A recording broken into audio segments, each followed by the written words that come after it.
This is my new to me Cub Cadet 1772 that I just picked up on Saturday. Today's Tuesday. These were a 1 year only machine, 1989, at least as far as I know. And this one's in pretty good shape. Ironically enough, I used to use this thing every summer, for 2 summers, I suppose, to cut the previous owner's yard. After 2 seasons, I no longer had the time to do it. And this guy was pretty meticulous about his yard. He had me mow it, do the weed whacking, do the trim mowing, and then sweep the yard and blow off the scraps of grass off his driveway. Decided to shut it off there so it not disturbing the peace too badly. These diesels are a little bit noisy, you know. But anyway, he's a truck driver, so he's not home that often. And to make his life easier and to save money over hiring a professional lawn care crew, he went out and he bought a newer John Deere with 4-wheel steering and a bagger to save himself time. So his plan was to keep this and put a hydraulic angle plow on it and just have it sit in the back of his garage for pushing snow off his driveway. But he never ended up getting a plow for it, and after about 8 or 9 months of it sitting in his garage and him not really doing anything with it, he decided that he wanted to sell it to me, and I was very grateful for the opportunity. This thing was meticulously taken care of. Before he owned it, it was owned by a municipality, and when he got it, the hour meter was unplugged. But according to the hour meter, it only has 1,120 hours on it. However, we figure that it probably has no more than 1,500 or 1,600 hours on it, judging by the condition, because it's in pretty good shape. As far as work that I've done to it, I changed the rubber isolators in the drive shaft, replaced the entire drive shaft, and the coupler that bolts to the crankshaft pulley.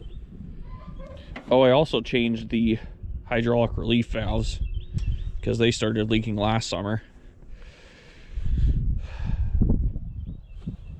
Pretty clean under the hood.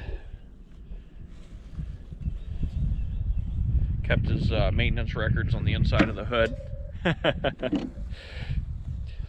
So you're probably wondering, what's the deal with this battery back here?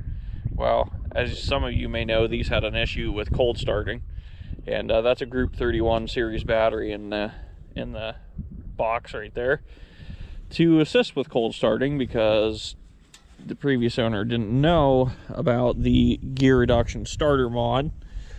See, it's still got the stock starter on there, and direct drive starter and dinky little batteries, plus cycling the glow plugs for 15 to 20 seconds in the winter and then cranking it. Yeah, that doesn't always work. So I'm going to be putting a 3-point on this, hopefully sooner rather than later.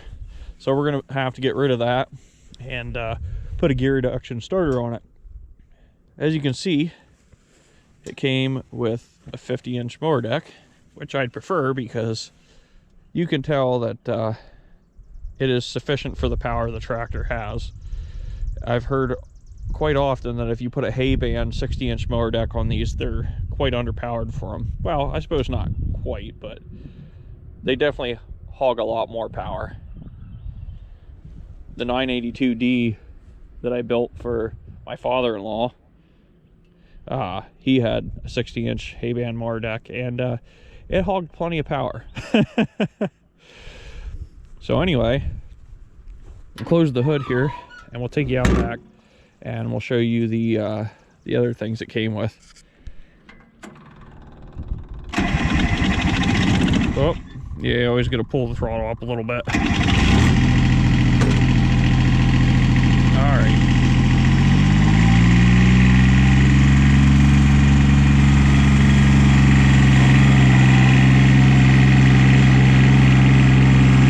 I cut my yard with it on Sunday after I got it, and it did a really nice job.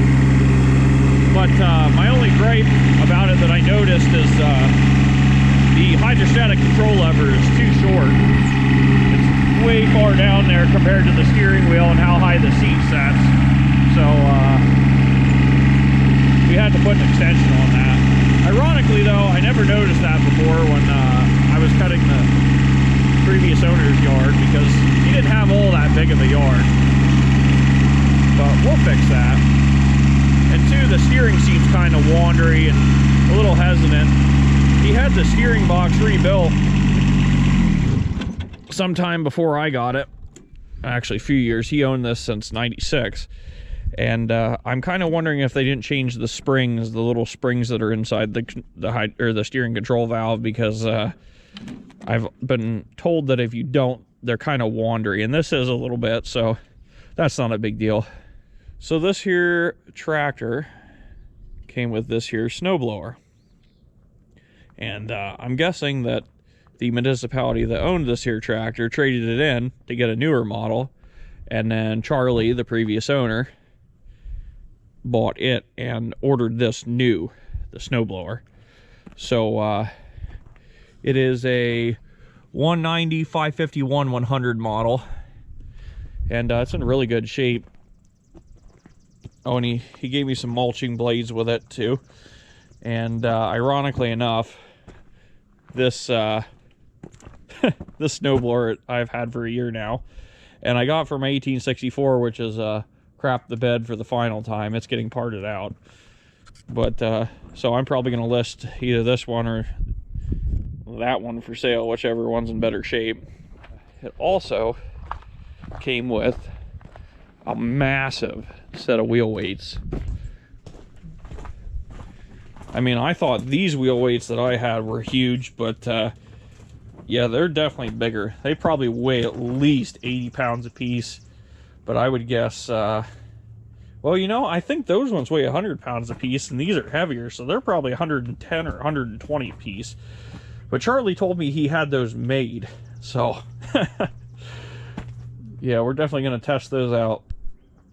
But yeah, let's hop on the tractor and go for a little ride around. Flick the lights on. Look at that.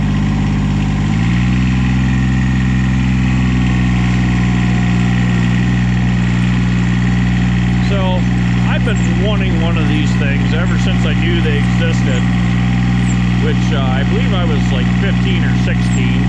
I'm 26 now. So I've been wanting one for over 10 years just about. And whoops, cleaning up last night, left a straggler behind. But yeah, I've been wanting one of these for over 10 years. So when the opportunity to buy one was dropped into my lap last week, the financials got arranged around quite quickly.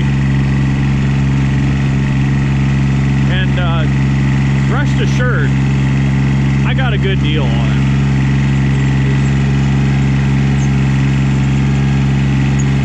Let's give her some more beans.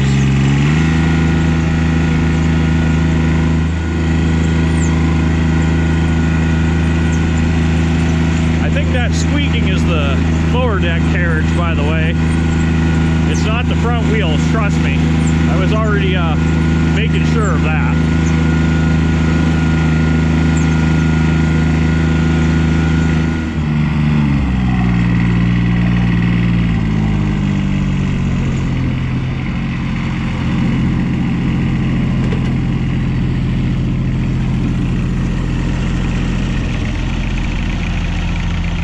So here she is, a 1772 Cub Cadet that I'm very happy to finally own. I hope you guys enjoyed the video. I thank you so much for watching. And until next time, guys, take care.